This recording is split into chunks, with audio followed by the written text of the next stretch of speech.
સૂર્યા foundation દ્વારા ભિલોડા તાલુકાના સામળપુર, ખેરંચા, ધુળેટા, ભવાનપુર ગામે 10 દિવસીય ગ્રામીણ વ્યક્તિત્વ વિકાસ શિબિરનું આયોજન કરવામાં આવ્યું હતું, જેનો આજે ભવાનપુર ગામે સમાપન સમારોહ યોજાયો હતો। આ શિબિરમાં ધોરણ 4 થી 9 ધોરણ સુધી અભ્યાસ કરતા 58 બાળકોએ ભાગ લીધો હતો।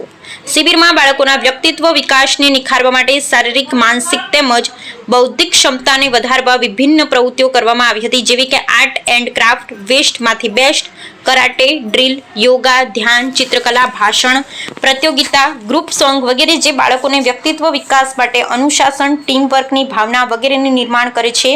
સૂર્યા ફાઉન્ડેશન દર વર્ષે 18 રાજ્યોમાં કુલ 500 ગામડામાં ગ્રામીણ વ્યક્તિત્વ વિકાસ શિબિરનું આયોજન કરે છે। આ શિબિરમાં મુખ્ય અતિથિ સૂર્યા ફાઉન્ડેશનના અભિયાન પ્રમુખ અજય કરશન, શ્રી મહિપતભાઈ સુથાર, સેવાભાવી શ્રી જગદીશભાઈ, શ્રી શૈલેષભાઈ, ગ્રામ પંચાયત સદસ્ય શ્રી રમેશભાઈ ખાંટ, અરવલ્લી જિલ્લાના પ્રમુખ શ્રી જયદીપજી ઠાકોર તેમજ બહોળી સંખ્યામાં બાળકોનું ઉત્સાહવર્ધન કરવા માટે ગ્રામીણજનો ઉપસ્થિત રહ્યા હતા। આયોજન કર્યું અને એમના પણ બાળકો ધુલેટાના એ પણ ઉપસ્થિત છે।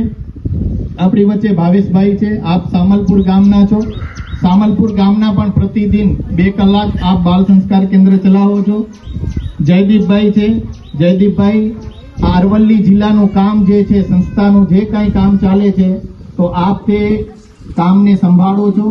અસ્મિતાબેન બેઠા છે, આપ ખેરેંચા ગામથી છો, આપ ખેરેંચામાં સૂર્યા બાલ સંસ્કાર કેન્દ્ર ચલાવી રહ્યા છો। સાથે સાથે આપે પણ આ 10 દિવસનું શિબિરનું આયોજન કરેલું હતું।